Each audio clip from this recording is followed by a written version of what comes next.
우리가 아무리 많은 단어를 외워도 실제 영어에서 쓸 수 없었던 이유가 이 유닛 개념이 없기 때문입니다. 자, earthquake, 지진이라는 뜻이죠.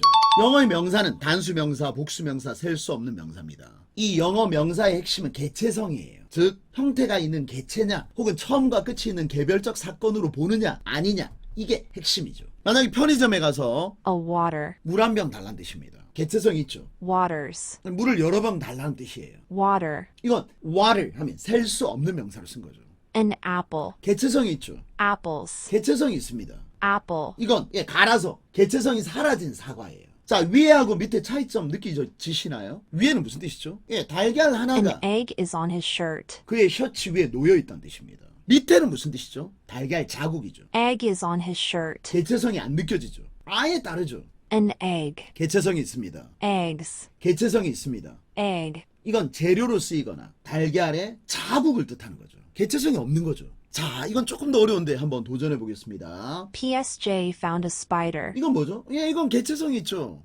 거미 한 마리가 막 나오는 겁니다. 근데 서재 정리를 하다 보니까 정말 오래된 거미가 죽어가지고 막 이게 조각조각 흩어져 있는 거예요. 이런 겁니다. PSJ found spider. 이럴 땐 이렇게 쓰는 거죠. 이 개체성이 핵심이죠. 혹은 처음과 끝이 있는 개별적 사건이냐 이거죠. A situation. 우리나라 사람들은 situation 하면 그냥 상황이니까 이건 뭐 추상적인 뜻이니까 뭐 셀 수 없는 명사겠다 이렇게 생각하지만 셀 수 있는 명사입니다. A promise. 약속, 셀 수 있는 명사입니다. 근데 만약에 promise가 또 다른 뜻이 가망성이라는 뜻이죠. Promise. 가망성이라는 뜻으로 쓸 때는 셀 수 없는 명사입니다. 이걸 구분한다고? 이걸 구분하셔야 됩니다. 내가 겪었던 처음과 끝이 있는 경험일 때는, An experience. 그런 경험 들일 때는, 근데 Experiences. 일반적이고 추상적인 경험일 때는 Experience. 이렇게 구분해서 쓰는 겁니다. 완전 다르죠. 우리가 여태까지 earthquake를 아무리 외워도 쓰지 못했던 이유는 우리나라 말로는 두 지진, 세 지진 이렇게 쓸 수 없으니까 당연히 earthquake는 셀 수 없는 명사라고 생각하는 겁니다. 근데 Earthquake. earthquake는 셀 수 없는 The 명사가 building was destroyed in 아니라 earthquake. In 1972, California got a number of earthquake. 셀 수 있는 명사입니다.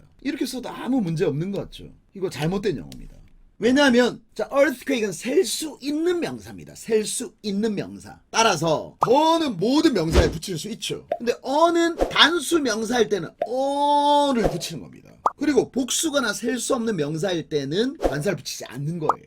The earthquake이라고 쓰든지 아니면 an earthquake이라고 써야 됩니다. an earthquake. 아까 unambrove가 붙었는데 unambroved 뒤에는 무조건 복수 명사, 즉 셀 수 있는 명사만 써야 됩니다. 따라서 s를 넣어줘야 돼요. 만약에 셀 수 없는 명사면 much 같은 걸 쓰는 건데 이 녀석은 단수 형태를 써야 됩니다. 이렇게 구분하는 거예요. 걔들은 수냐, 량이냐, 수량이냐에 따라서 구분하는 겁니다. 그러니까 우리나라 말로는 아무 문제가 없는 것처럼 보이지만 이 earthquake은 셀 수 있는 명사기 때문에 an earthquake이라고 쓰든지 unambrove가 붙었기 때문에 s를 꼭 넣어줘야 됩니다. 즉 개체성 개념이 우리에게 없는 겁니다. 즉 유닛, 명사 유닛은 단수명사, 복수명사, 셀 수 없는 명사가 유닛입니다. 그 핵심은 The 개체성입니다. building was destroyed in an earthquake. 가장 기본적인 이 명사조차도 유닛 개념이 없는 In 거죠. 1972, California got a number of earthquakes. 그러니까 우리가 이 영어를 제대로 받아들이지 못했던 겁니다. 왜 an earthquake이냐? 왜 a number of earthquakes냐? 그 다음 얘를 실제 영어에서 얘를 하나의 세트로 같이 익혀줘야 되는 겁니다. 그러니까 그냥 earthquake, 지진이 아니라 이 The 문장으로 building was destroyed in earthquake. 이 문장으로 In 1972, 이걸 California 통으로 got a 같이 number 익혀야 of 됩니다. 그 earthquake. 개체성을 확인하면서 이게 유닛 개념이 필요한 이유입니다. 다시 명사라는 품사는 조립 단위가 아닙니다. 품사를 조립 단위로 생각했기 때문에 가장 기초적인 조립조차 불가능한 겁니다. 레고 박스를 딱 열었는데 이 조립에 필요한 레고 블록들이 막 너무 큰 덩어리로 엉겨 붙어 있는 거예요. 이렇게 되면 조립 자체가 불가능하죠. 품사는 영어 설계 단위가 될 수 없습니다.